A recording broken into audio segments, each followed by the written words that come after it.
hilwa nang nakapauli ang mga evacuees sa ilang mga puluy-an. Halin mga inisa ng kalalain ng mga evacuation center sa sudad sang Iloilo kasunod sang paglaslas sang bagyo. Sunod kay Mr. Darwin Jomel Papa, ang head sang Disaster Response Division sa Iloilo City, apisar madamo nang nagpauli mayara gihapon sa mga open evacuation centers nga ginatiniran sa pila ka mga residente nga wala pa sang mahimo mapulian bangod nagkalagubang ilang nga mga balay. Dugang paninga masobra sa 18,000 ka mga individual nang nakapauli sa ilang mga puluyan. Base sa data sa Iloilo City Disaster Risk Reduction and Management Office, naglabot sa 266 ka mga balayang na record nga nahalitan sang bagyo kag sa siningan numero 243 ang nagkalawas agid.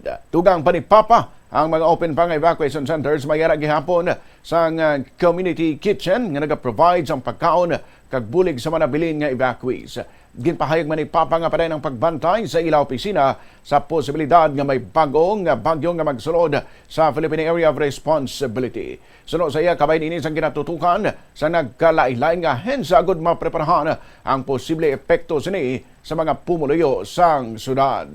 As per the latest update sa aton, may ara pa kita mga evacuation centers ng open, especially ang apat naton ka major evacuation centers open pa sa Barrio Obrero, sa may Rizal, Baluarte, open pa siya sa gyapon because multiple barangays abi ang nag-transfer sa mga evacuation centers na. So the probability nga sila ang last nga mag-close.